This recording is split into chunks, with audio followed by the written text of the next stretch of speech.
All right, we're talking about parallel lines. We are talking about how horses use the parallel lines to be in harmony, in relationship with each other. And that ability to be in harmony in a really physical way makes it clear that you're making an effort to be in harmony. So a lot of times in horse training, we're taught that you want to rest to reward some behavior. And that can absolutely be true, and you can rest in any way you want if the contrast is some sort of pressure. But if the contrast is really subtle, as it is in my training, where the contrast is not really a pressure, it's an activity. When we use activities for pressure, it doesn't feel as much of a contrast between the activity and the lack of the activity. So let's just use brushing, for example. If you are grooming your horse, if you are cleaning them, that is an activity. And during the activity, you will face the horse, you will turn in lots of directions, you'll move the grooming tools. All of those things are good. They are an addition of sensory feeling to the horse's life. And that addition of sensory feeling is going to help them feel lots of different things in lots of different ways. What I teach is that it's not about what you do, it's about when you do it. So at some point you're going to pause. That pause will create a contrast between your action and your passivity. When you pause, if you make an effort to go into a parallel line, then you're going to find that the horse feels the pause much more dramatically than if you stay facing them. This is a really simple, small thing that has a bigger impact than people realize. So when you're with your horses, you can make this one small adjustment to really help the horse feel like you understand them and you see the world from their point of view. Del says it's fun watching you live while in Zoom in one of the study groups. Great timing. Perfect. It works out. Yeah, exactly, Christian. Timing, timing, timing. Hello, Andrea. Glad you're here. So when we work with the horses, there's tons and tons of training methods that will help you know what to do, how to move your body, how to put pressure on your horse, how to take pressure off your horse. And none of these things are wrong or bad. But what I travel around the world teaching is, how do we know when? When do you add pressure? When do you take pressure off? When do you resume activities? When do you cease your activities?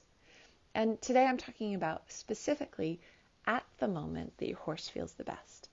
At the moment you want to cease an activity and pause. If you can just shift a little bit into a parallel line, facing the way the horse is facing or facing the opposite direction, you will find it makes a profound difference on their ability to pause, their ability to rest in a really good quality rest so that your next activity or next thing you do together is even more positive. And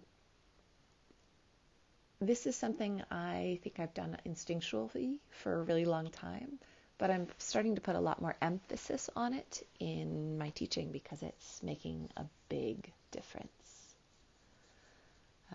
Kristen says, once I settled a horse to relaxation during New Year's Eve within 90 minutes. Your thoughts helped a lot to make it work. Yeah. So, Christian has this great story about how he settled a horse on New Year's Eve. And, those can be pretty powerful. What I like to focus on even more than those really beautiful, awesome, powerful stories is the quiet moments. The stuff that is unremarkable. The stuff that you feel like maybe doesn't matter. That's the foundation of your relationship. So in that moment between grooming the horse and pausing, when do you pause? Do you pause when they are the most aware, or do you pause at the moment when they are most unaware? And that timing is important. So a lot of people talk about relaxation, but relaxation is often very, very unaware. And that's a very different type of training than pausing when they are more aware. And so this is the type of thing I study. Then, once you get the timing of pausing when they are more aware versus pausing when they are less aware, then you can really think about something like parallel lines. How am I standing when I pause? And what impact does that have on my horse?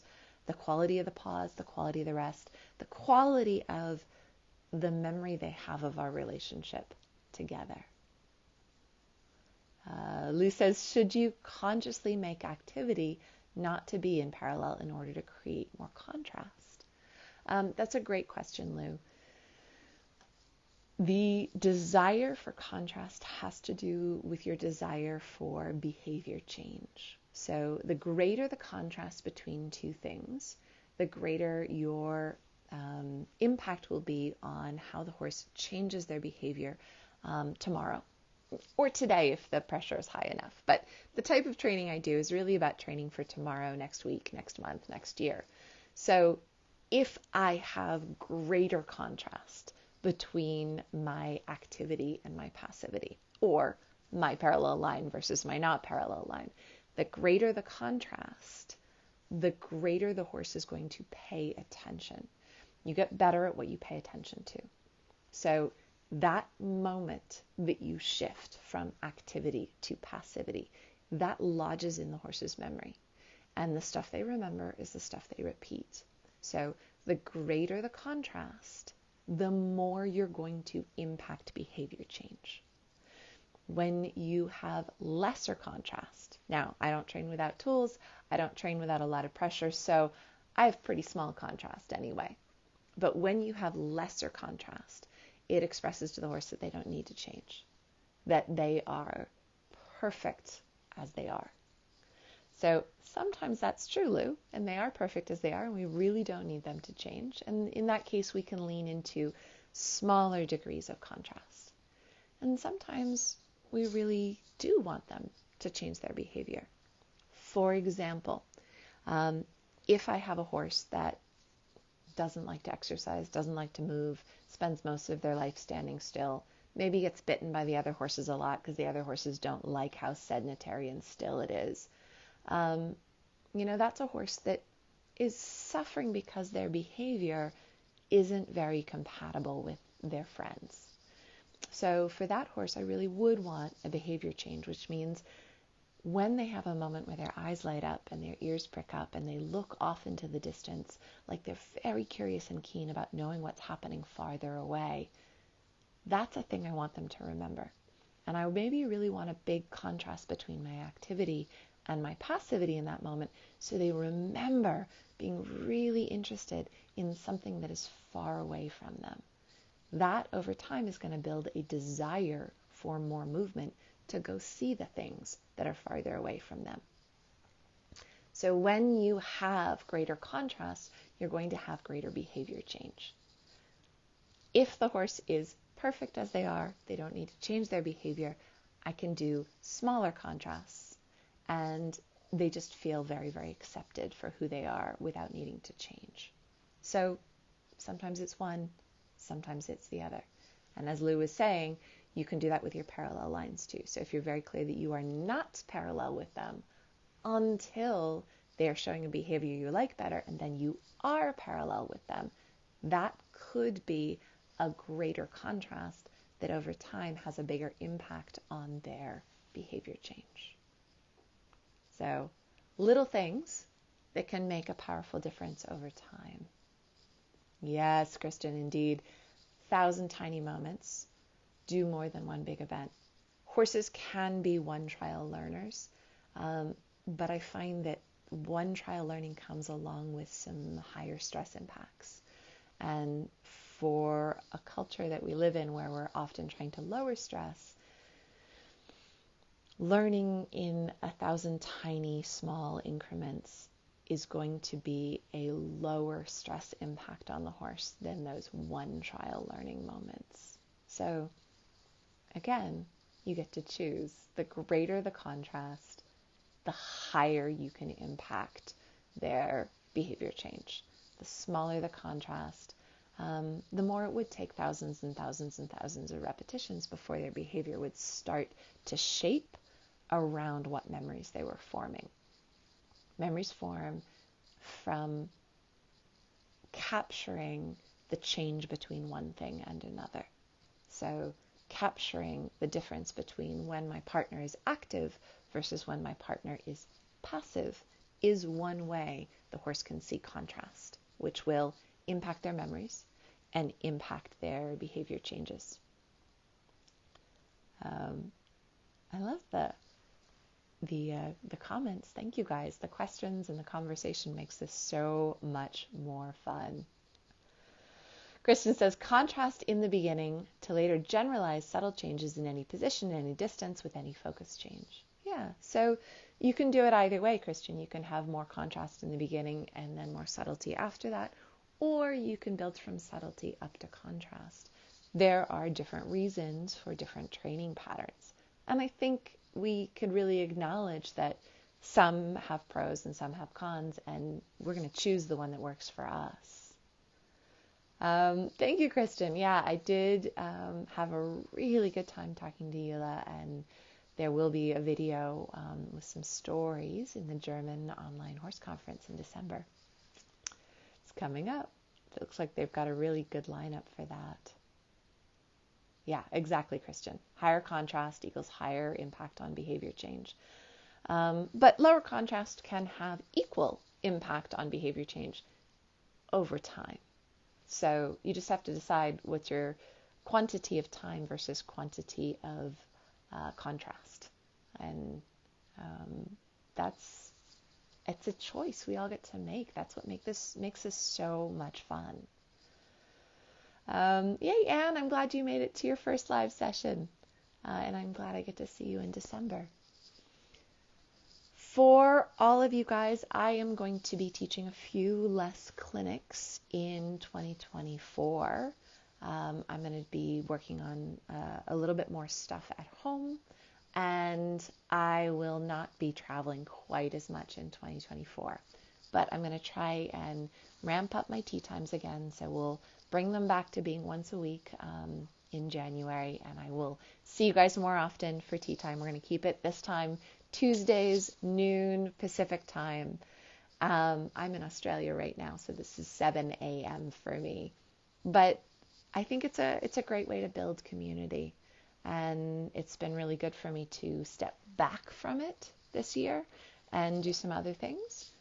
But then 2024 is going to be a little less travel for me, a little more consistency, getting the book organized, getting that out, and building a little bit more community with all of you. So here's to tea time and parallel lines and being in harmony with each other, specifically to really show that support for the memories and the behaviors that we want to perpetuate in relationships. I have a few comments here. I'm just going to see what they are. Happy to see you live. Looking forward to seeing you in December. Excellent. We've got some people coming to the clinics coming up. Cindy says, good to see you, Elsa. Maybe you'll travel to North Bend since you'll be home on the island. Maybe, Cindy. We'll have to see how that pans out. Belinda says, so glad we got March locked in then. Really looking forward to seeing you. Yes, I will be in New Zealand in February, March. So I'll get to see a few of you guys then. Thank you, Christian. 2024 is looking good. It'll be a little bit different for me, but change is good. We just keep trying our variations and our contrasts, and we figure out the type of life that's going to work best for our goals. Thank you guys for joining me for tea time. I'm feeling a little bit rusty. Hopefully I'll get my speaking rhythms back in gear.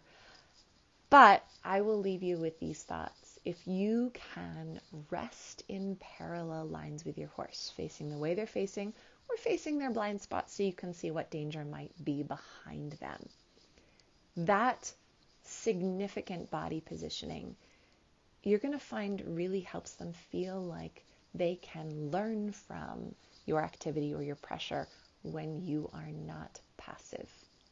And you might find that really helpful. So thank you guys so much for joining me. I'm going to go ahead and do some writing today. I've got a day off in rainy Canberra, and I look forward to seeing you guys. I probably won't do another tea time in December, but let's look forward to making this a regular event starting in January. So love you all. Have a great day. Enjoy your tea and your day, and I will see you again in January.